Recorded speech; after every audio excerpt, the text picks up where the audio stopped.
Estamos con John Lindsay Pollack. John Lindsay Pollack es un investigador de Fellowship of Reconciliation de Estados Unidos.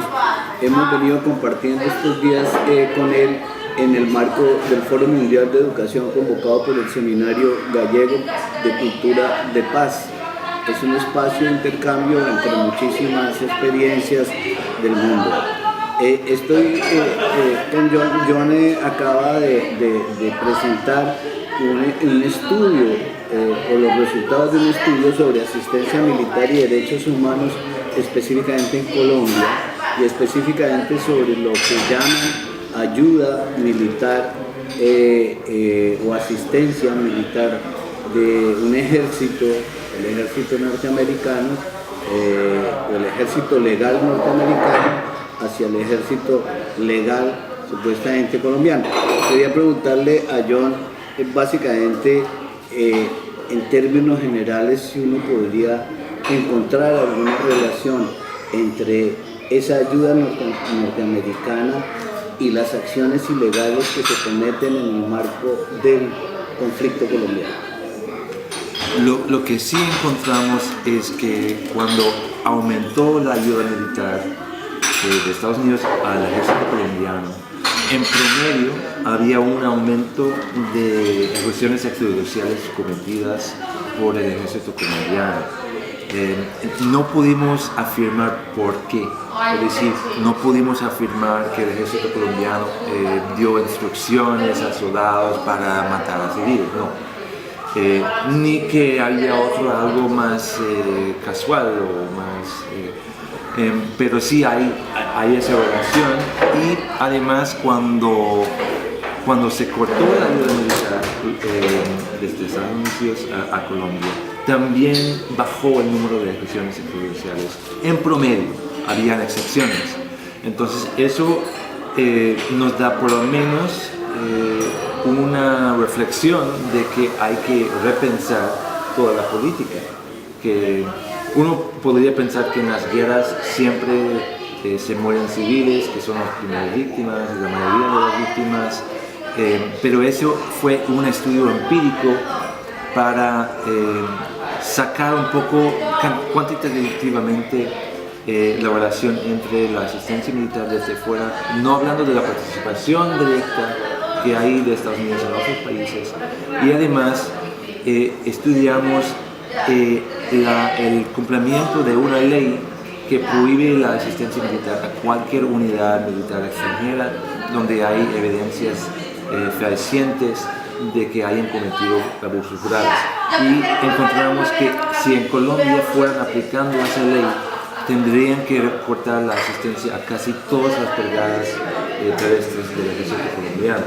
Entonces, ni hablando de las razones éticas, políticas, estratégicas, que hay razones legales para que Estados Unidos corten toda la ayuda militar en Colombia. En el caso colombiano hay, si no me equivoco, pues hay la relación de la asistencia militar de Estados Unidos. Colombia está protegido del ejército norteamericano por ley, de que no podrían ser juzgados en Colombia, retenidos en Colombia, presos en Colombia, a pesar de que los crímenes que se hayan cometido en Colombia. ¿Sí? O sea, esa ley está por encima de la ley LEAJI, si lo puedes mirar, porque de alguna manera legitima las acciones ilegales, o sea, protege al ejército norteamericano. Me estabas haciendo acordar, por no decirte de los falsos positivos, ¿sí?, o las extrajudiciales, de lo que sucedió en la base de Tolemaida, en Melgar, con unos soldados del ejército norteamericano que violaron a varias niñas, ¿sí?, y no fueron juzgados, no pudieron ser juzgados, y en este momento es posible que no estén ni en Colombia.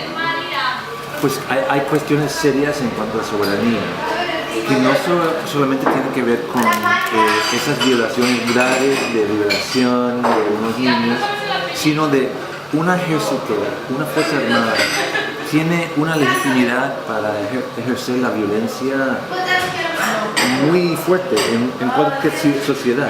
Si tú traes otra fuerza armada para instruir a esa fuerza armada, es que tiene un poder inmenso, inmenso. ¿No? Pero aparte de eso, nosotros queríamos sacar una relación institucional. Es decir, ¿qué es la relación institucional? Muchos de esos entrenamientos y asistencia militar no suceden dentro de Colombia. Traen soldados a Estados Unidos para entrenarlos. Entonces no es solamente cuestión de algo que sucede dentro de Colombia que serían sujetos a las leyes colombianas. Estamos hablando de una relación de lógica o de práctica entre dar más asistencia a una institución que tiene problemas de derechos humanos, una historia larga de violaciones, cómo eso puede favorecer esas prácticas ilegales. ¿Tú crees, John, la última pregunta, son cosas muy cortas? La última pregunta tiene relación con una reflexión que estábamos haciendo antes de iniciar la entrevista. Y es un poco una hipótesis que uno podría pensar. Es, en caso de que se llegue a probar que hay una relación directa entre paramilitares, ejército norteamericano a través de las prácticas con el ejército colombiano, se podría pensar que este tipo de prácticas militares ilegales, que violan la ley colombiana y violan la ley norteamericana, puedan ser llevadas a una corte penal internacional. Yo lo dudo. Lo que hay en el derecho internacional, que hablamos un poco en el estudio, es la responsabilidad del mando. Entonces, del mando. Entonces, si hay unos soldados bajo el mando de un coronel o un general que cometen abusos o violaciones, aunque el coronel o el general no está implicado directamente en la comisión de esos hechos, él tiene alguna responsabilidad. Y hay en los años recientes, por ejemplo, en el caso de Fujimori en Perú, hay un derecho internacional que se está desarrollando en cuanto a esa responsabilidad penal.